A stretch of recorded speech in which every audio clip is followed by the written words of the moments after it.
Translation. When chastised by Lord Chaitanya, I was very happy to receive a punishment similar to that awarded Sri Mukunda. Purport. Sri Mukunda, a great friend and associate of Lord Chaitanya Mahaprabhu, used to visit many places where people were against the Vaishnava cult. When Lord Chaitanya Mahaprabhu came to know of this, he punished Mukunda, forbidding him to see him again. Although Chaitanya Mahaprabhu was soft like a flower, he was also strict like a thunderbolt. And everyone was afraid to allow Mukunda to come again into the presence of Sri Chaitanya Mahaprabhu. Mukunda, therefore, being very sorry, asked his friends whether he would one day be allowed to see Lord Chaitanya Mahaprabhu. When the devotees brought this inquiry to Lord Chaitanya, the Lord replied, Mukunda will get permission to see me after many millions of years. When they gave this information to Mukunda, he danced with jubilation. And when Lord Chaitanya Mahaprabhu heard that Mukunda was so patiently waiting to meet him after millions of years, he immediately asked him to return. There is a statement about the punishment of Mukunda in the Chaitanya Bhagavat, Madhya Kanda, 10th chapter.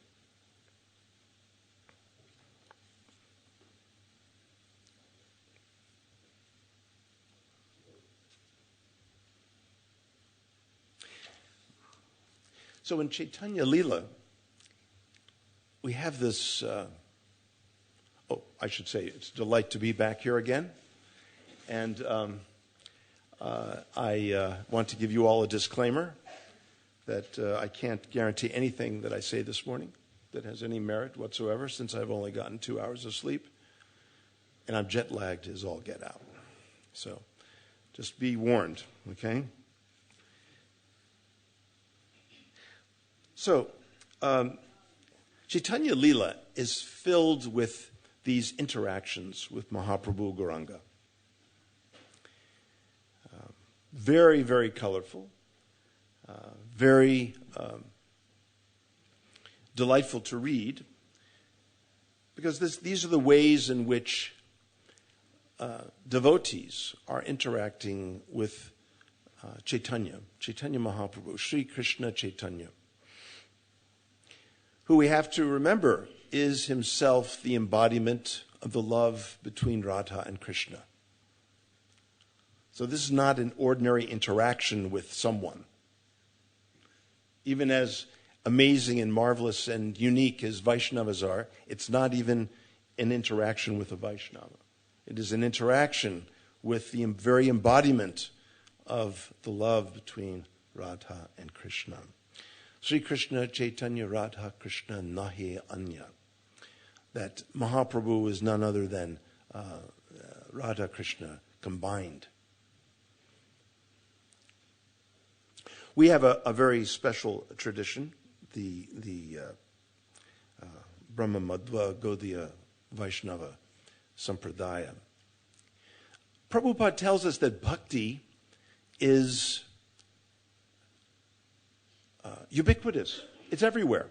Bhakti is there, present in all religious traditions.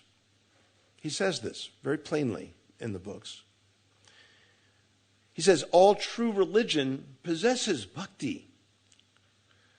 So when I teach world religions, and my degree, as Shruti Dharma mentioned, is from Harvard University. I don't know if any of you have heard, that's a small school in the States.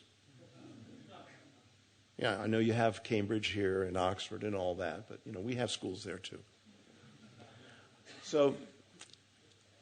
So my degree, my PhD, is literally religionem comparationem, comparative religion. And Prabhupada desired that a few of us would become truly experts in comparative religion.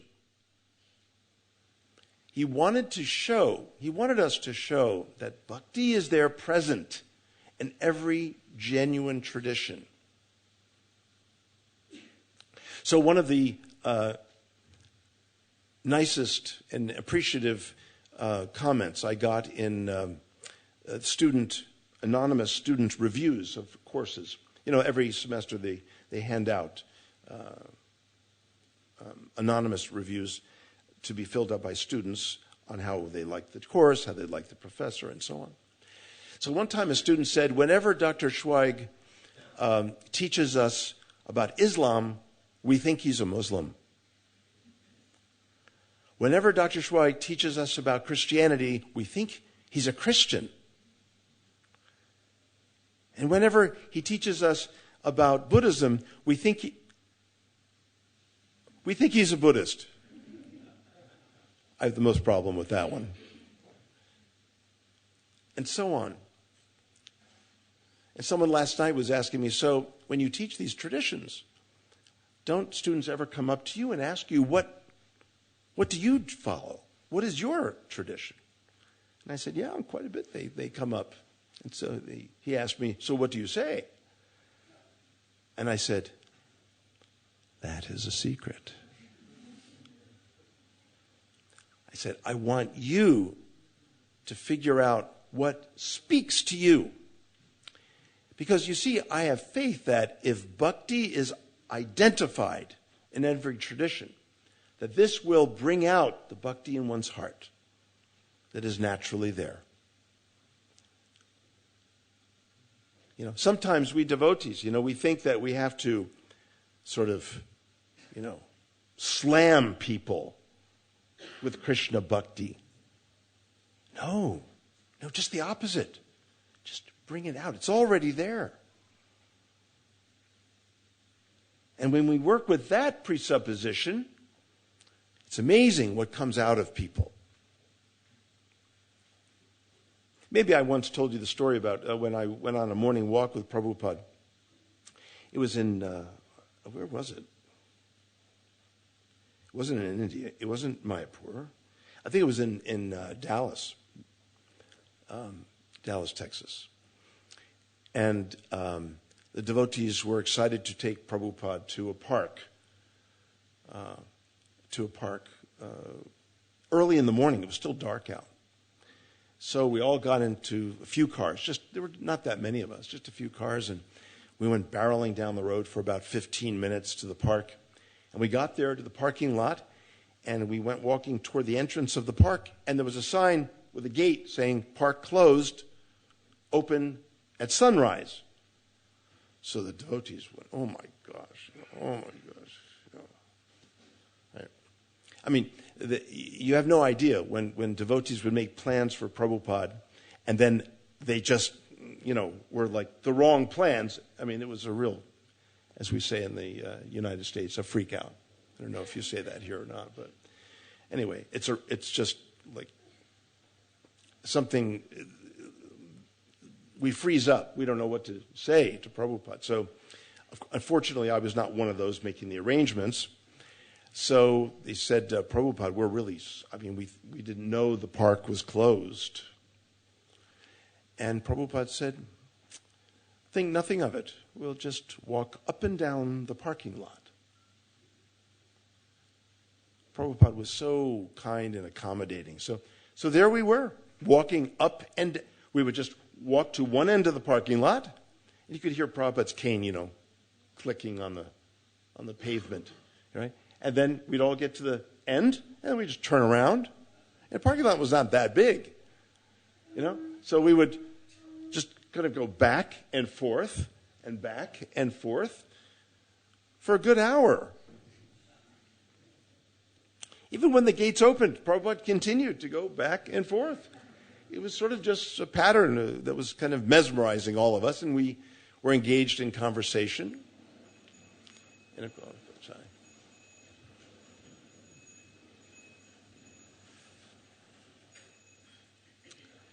So we would be engaged in periods of japa at times, and periods of conversation. And since the park had opened, there was a jogger coming along. And he was coming right toward the whole group. Prabhupada was going toward him, and he was coming toward us, and, he would sort of go on the side. So he was looking at all of us, a kind of strange sight to see.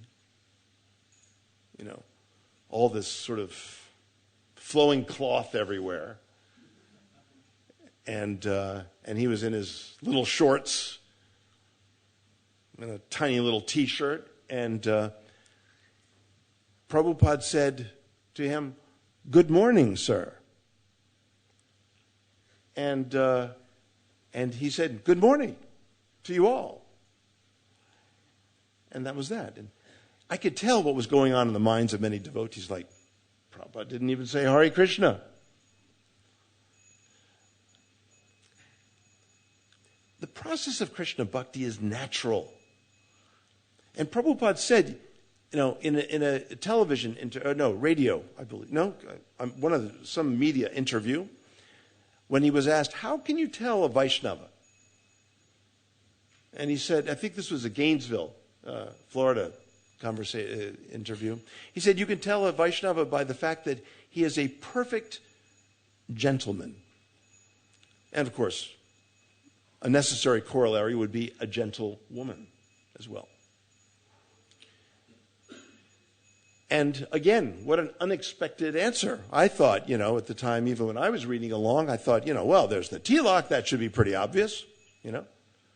And then we dress a little strangely too. So it's kind of obvious when you see a devotee.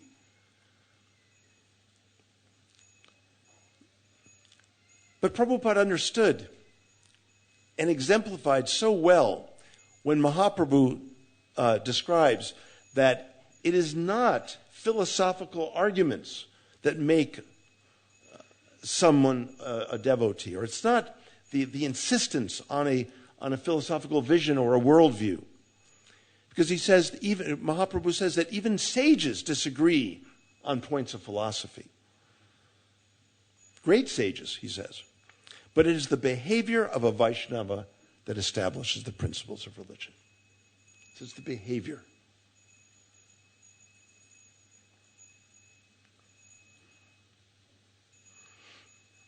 Yeah, in the old days, the Sunday feasts were really wild. They were quite wild because, you know, back in the early 70s, you never knew who was going to come to the Sunday feast. It was really a strange experience. So I was in the Washington, D.C. temple. Washington, D.C. is a city in the States.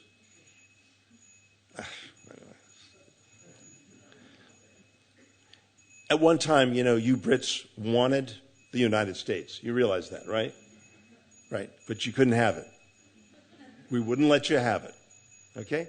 So we've developed things since then. Anyway, whatever. You have so much history here, you don't have room for hours. In any case, the ISKCON history is always interesting. So I was there, you know, the temple was downtown at the time, not in the suburbs like it is now, but I sat down next to someone, looked like a nice enough young man. I was a young man. And I said to him, good evening. Are you enjoying the feast? Are you enjoying the program? And he said, yes, very much. I said, what is your name? I said that to him. He said, I'm God. I said, excuse me? He said, I am God. You're God. He said, yes, I am God. I mean, he declared it 3 times. Which, as you know, is a very powerful declaration. I said, do you know how long I have been waiting to meet you?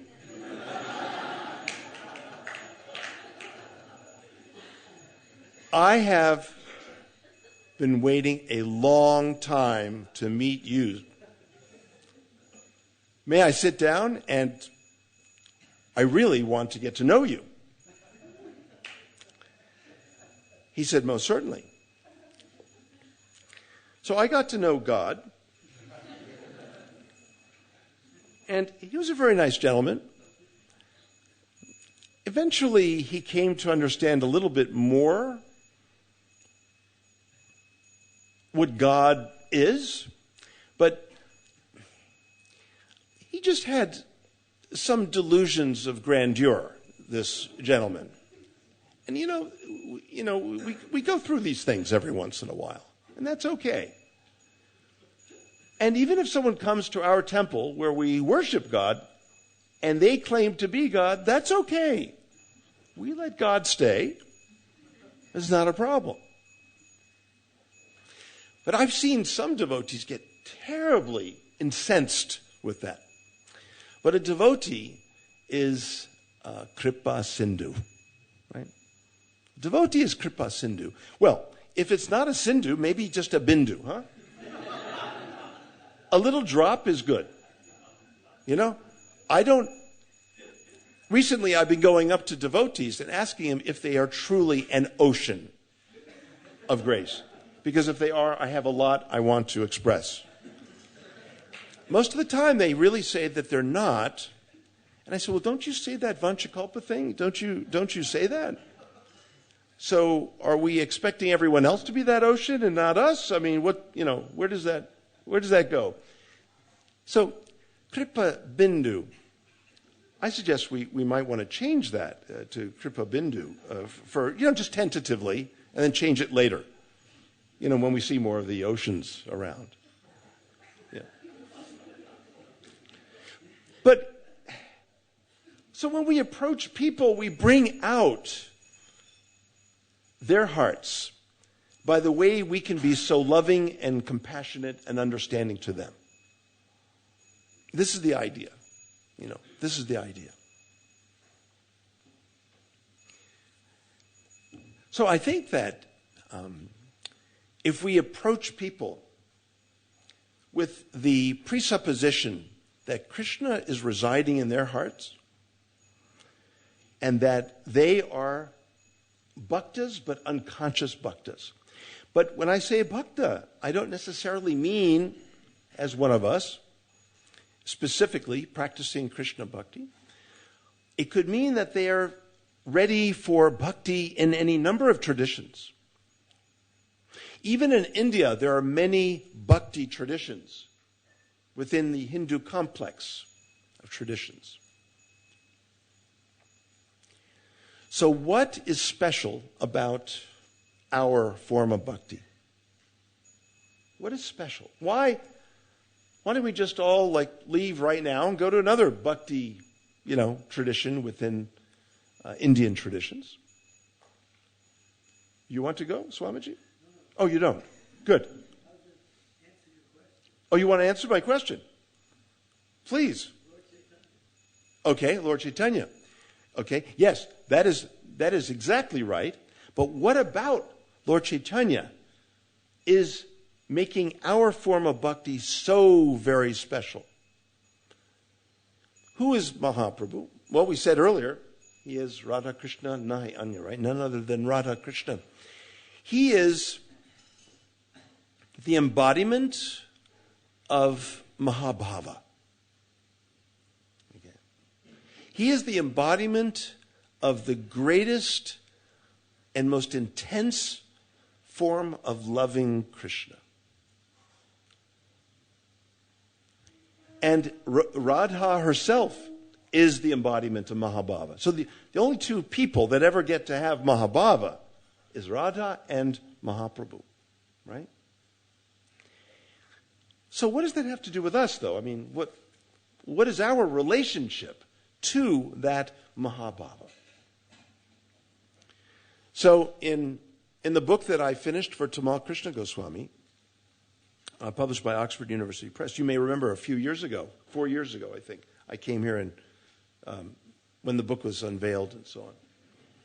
But in the last chapter, I finished the book. In the last chapter, I explain there that Mahaprabhu, as the embodiment of Mahabhava, has a personality in Chaitanya Leela that is very intense. He's very intensive. And you can see that here in this this punishment of Mukunda. 1,000,000 years? What is it? He was strict like a thunderbolt, right? Yes, after many millions of years, not just 1,000,000 years. Okay, let's get the numbers straight. After many millions of years, he would not be able to have the audience of Mahaprabhu. Now, I don't understand these devotees like Mukunda who dance and in jubilation at that. Myself, I think I would faint and fall flat and just die. But with jubilation. And because Mukunda showed such appreciation that he would eventually get the audience of Mahaprabhu, Mahaprabhu himself was so impressed with that. He said, so bring him in. Vaishnavas are extraordinarily appreciative and grateful souls. And what allows us to be so grateful? What is special about this tradition, as Swamiji said, Mahaprabhu, and the embodiment of Mahabhava? Well, in thinking about Mahaprabhu's intensity and extreme behaviors of his inability to contain his love for Krishna, his inability to contain his ecstasy, to the point where he would just he shouldn't have been in a body. He couldn't even contain his body. Everyone was maintaining his body externally, his devotees. And then once a fisherman, drew him out from the ocean in something that was unidentifiable as a human body. He couldn't understand what it was. And he's a fisherman. Generally, they're good at identifying things. I mean, that's what they do. This is a fish, that's a fish. I don't know what this is. I mean, it couldn't be a human. It's not a fish. I don't know what it is. These extraordinary transformations, bodily transformations, were, again, exemplifying the intensity and uncontainable quality and power of the love he felt for Krishna. Really, he could not be in a body. And these sort of explosions of ecstasy would happen. And when writing this chapter in the book, I was thinking of a proper metaphor for Mahaprabhu. And a devotee suggested that I utilize the metaphor that Sridhar Maharaj uses, that of a volcano. A volcano. Now, volcano is an okay metaphor in the sense that it's eruptive, right? But when's the last time you heard of anyone running toward a volcano? If you run too close to a volcano, you know what happens? You get incinerated because of the lava, the red-hot lava. So a volcano is not the greatest metaphor because Mahaprabhu is someone you run toward. He's irresistibly attractive. So a volcano, if a volcano happened out here, I think we'd all run in the other direction. I really do. Trust me. We'd probably we'd just take everything and just run the other direction. So the idea then is that he's more of a geyser that erupts, when the earth erupts in these beautiful fountains of magnificent mineral water that's fresh and purifying and beautiful. Mahaprabhu is like a geyser. And the spray from the Mahabhava of Mahaprabhu as a geyser forms pools of water in which we get to bathe. It's probably my mother. I'll talk to her later. That is what's special about our sampradaya. Our form of bhakti is that we get to bathe in the spray and in the pools of water formed by the spray from the geyser of Mahabhava. We get to come so close to that. And that is why we chant the Panchatattva mantra before the Mahamantra. Because what we are effectively doing is bathing in that spray before we chant the Mahamantra. So just remember that before you commence with a round of the Mahamantra, you're bathing first in, she's very insistent, I understand, bathing in that spray of Mahabhava. That is what distinguishes our tradition from all other bhakti traditions. It's not that we're saying that you shouldn't be in other bhakti traditions. We're not saying that. Prabhupada himself didn't say that. He said if you are a Muslim, then really delve deeply and sincerely into the Islamic tradition. If you are a Christian, then delve deeply into that tradition. And you will find bhakti. Prabhupada, I never heard Prabhupada say that to anybody, but I believe that's what he meant. You will find the bhakti.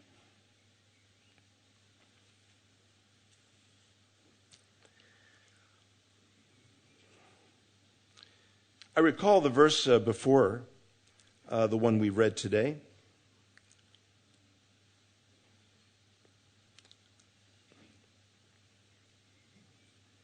Where Advaitacharya was claiming to expound on the Yoga Vashishta. And he did so to make Mahaprabhu angry. I think that's hilarious. I think that's absolutely hilarious. I mean, I should go up to Shruti Dharma later today and say, Prabhuji, I'm reading Shankaracharya's Shariraka Mimamsa Bhashya. I'm really loving it. I mean, I don't think he would give me quite the welcome he did earlier today. Or maybe he would. He'd say, so today we're very fortunate to have Garuda Prabhu here, and he is reading the Shariraka Mimamsa Bhashya of Shankaracharya. And he'd like to share that all with you. I mean, maybe he would do that. But I don't think so. I don't think so.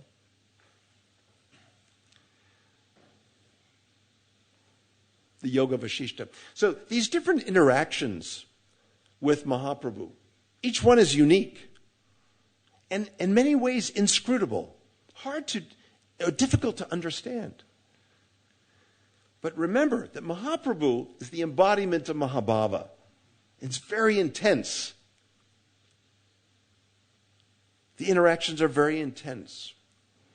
Because how do you come close to a geyser?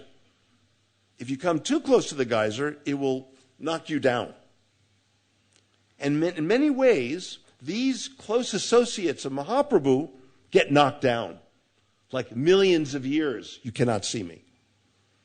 He got very close to that geyser. And when that geyser pops out, you get knocked down. It's very powerful. So when we read the Chaitanya Charitamrita, we have to be prepared to hear about very intensive experiences. Mahaprabhu, in encountering intellectuals, also had extreme experiences, right? There were extreme experiences there with Sarvabhauma Bhattacharya. He listened to Sarvabhauma Bhattacharya for 7 days and 7 nights. I don't know about any of you, but I mean, when I encountered God back in 72, I listened to him for about 20 minutes. That was plenty. But God can listen for 7 days and 7 nights. So there's a difference. 7 days and 7 nights. I listened to my God for 20 minutes, and that seemed to pretty much exhaust him. The other thing was extraordinary is that Sarvabhauma could speak for 7 days and 7 nights. That was pretty extraordinary. And he is known historically of being a great Nyaya logician. This is one of the personalities that historians have been able to verify, very strictly. He did, live then. He was a very accomplished logician, very powerful thinker. So he did have a lot to say. My God, he was not so sophisticated. He had some things to say, some rather exaggerated self-aggrandizement. But I pretty much exhausted him after 20 minutes, and then we really had a good conversation. But Mahaprabhu was able to do that with Prakashananda Saraswati. He acted in a peculiar way, not as a normal sannyasi. He sat in the foyer, which is usually considered an unclean place. And yet his effulgence was so bright and so amazing, so brilliant, and so beautiful.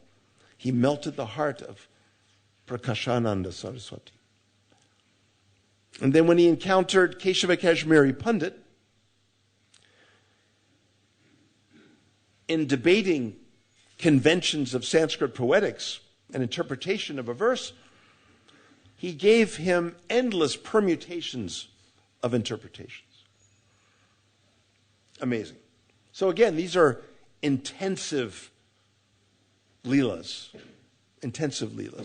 all to demonstrate this geyser of Mahabhava.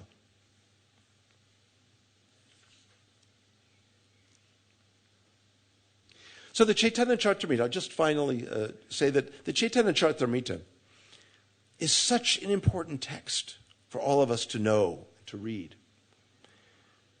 Because it gives us the lens by which to appreciate the Bhagavata and the Bhagavad Gita.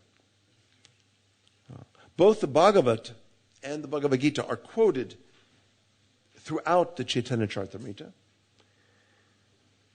And again, it gives us the lens by which we can really appreciate deeply what is going on in the Bhagavata.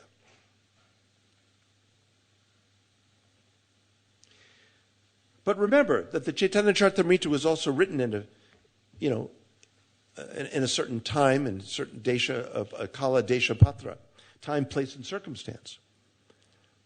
We as devotees have the charge of explaining the Chaitanya Charitamrita for current readers. That is our job. To make our beautiful, beautiful theology of Krishna Bhakti accessible to modern readers. We have to use the language of the day, the idiomatic expressions, the conventions of English or other languages. We have to bring these great pieces of literature into the foreground, in a sense, to translate them. Even though this is translated, we still have to translate it. It's in English, but we have yet to translate it even further into English. We have yet to really understand the amazing gifts that Prabhupada brought us. We have yet to really, really mine the jewels and to show the world what great gifts we have to offer. We have yet to do this.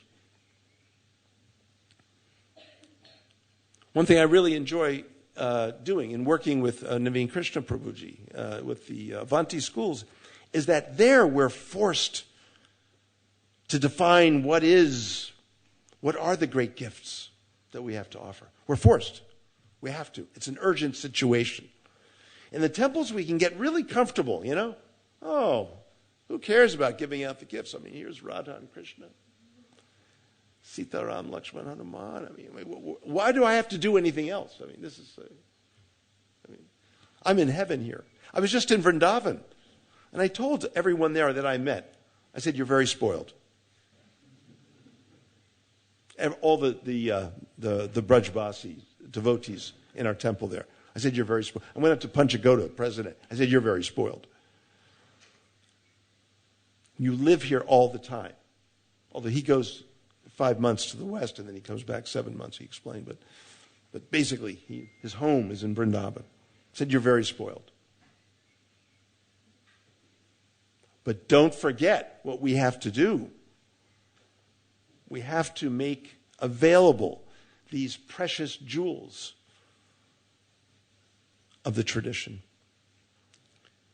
We have to be able to enter into conversation with some of the most sophisticated theologians in other traditions. We have to match them in sophistication. This is not an easy thing to do, but we must strive to do that. Otherwise, we'll simply become anachronistic. We'll become out of date. We'll become some little preservation of a tradition. Some little anomaly, some little interesting museum-like thing to come visit. Like, oh, look at them. Well, that's interesting. No, this is something to be lived, to be enacted, to affect change in the world. This is the next frontier. To translate what Prabhupada already translated. That's what we have to do. This is the next frontier. That's what I said to a bunch. I was a keynote speaker to educators, all from around the world, met in Houston. And I did it over Skype because I could not attend. But the title of my talk was very obnoxious, as I am prone to being at times. The title of the talk was, "You Can't Teach What You Don't Know, : the next frontier." You can't teach what you don't know. If we don't know what the jewels are of our tradition in a succinct fashion, then we can't give that to others. So this is what we need to work on. This is what I enjoy working with Naveen Krishnaji. Urgent matter. So I'll just stop there and open up for any questions or comments. Again, my disclaimer, I can't claim any authenticity of anything I've said because I am basically in a jet-lag trance. I'm in trance, so I have no idea what has been said in the last 40 minutes. But still, if you have any comments or questions to add, Swamiji, yes.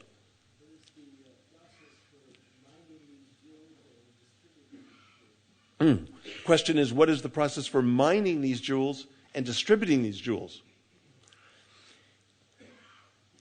As the Gita says, we are all kshetragyas. We are all knowers of our fields. Each of us have fields, arenas of interaction in which we act all the time, right? Every field has its peculiarities, its qualities, its persons involved. We need to really know our fields, literally and figuratively. We need to know who is it that's within our realm of interaction. Now, for myself, I'm an educator. So I'm speaking with other PhDs around the world. I speak at universities. I spoke at the University of Mumbai recently, the Sanskrit department. Spoke to them about Bhagavad Gita. I showed them how and why the Gita is unquestionably a bhakti text. Unquestionably. This is not up for debate anymore. Although in the academics, everything's always up for debate. But, I was jet-lagged there too, so I probably said some obtuse things, and probably glad I said them, because they would be along that line of thinking. We need to know what our fields are. The field could be your children and people connected to your children, like teachers in your school or friends or neighbors. That could be your field, sure. It's a field of interaction. Since my field is the academics, any neighbors I have, I just ignore. No, I don't. I'm nice to them. I go out and I talk to them. Yeah. I'm not that bad. But seriously, define what your field is. Who is in that realm of yours? And then figure out exactly how I can communicate with them and what gifts can I draw from. Machitta magata prana bodhayanta parasparam. So first we've got to connect deeply in our own selves with Krishna. Okay, machitta, right, with our own awareness. And then we come out, bodhayanta parasparam. Then we're interacting with one another. Then we can enlighten each other. It's not just us enlightening those in your field, but those in your field can enlighten you about what's truly important to them.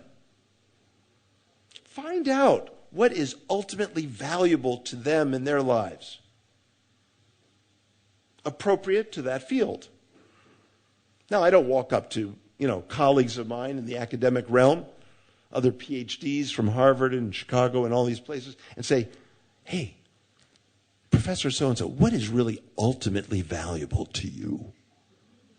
I don't do that. But I have had thoughts of doing that, to be perfectly honest.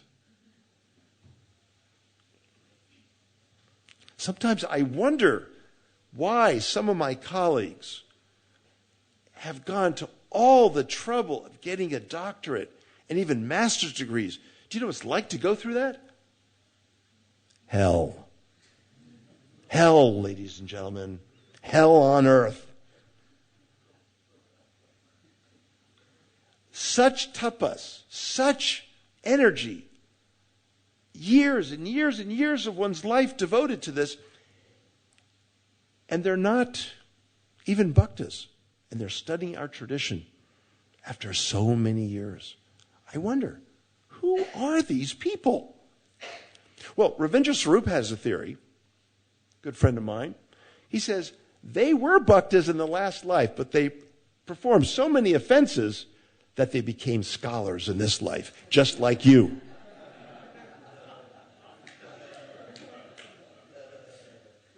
That's his response.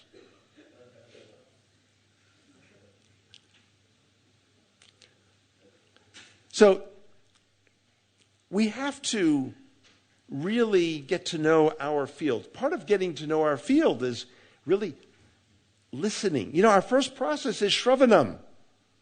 Do we really take that process seriously? Hearing everywhere. Do we hear others? Do we hear what makes their hearts tick, Do we hear what's valuable to them? Are we sensitive to the thoughts and feelings of others? Or are we just too self-absorbed to where we have to impose on them what we like, without being sensitive to whether there's any reception on their part? Get to know your field. Then you will know how to deliver the jewels. But in the meantime, we have to mine the jewels, and that has to do with sadhana. That has to do with bathing your mind and your heart in the Maha Mantra, with the Panchatattva mantra. Don't forget about the geyser, the waters, the spray that we get to be showered under. It's a powerful tradition. It's good, is it? It's good? Swamiji said perfect. I have no idea what I just said because I'm largely unconscious right now. I'm really much nicer when when I get the proper amount of sleep. I really am. Any other comments or questions? Yes.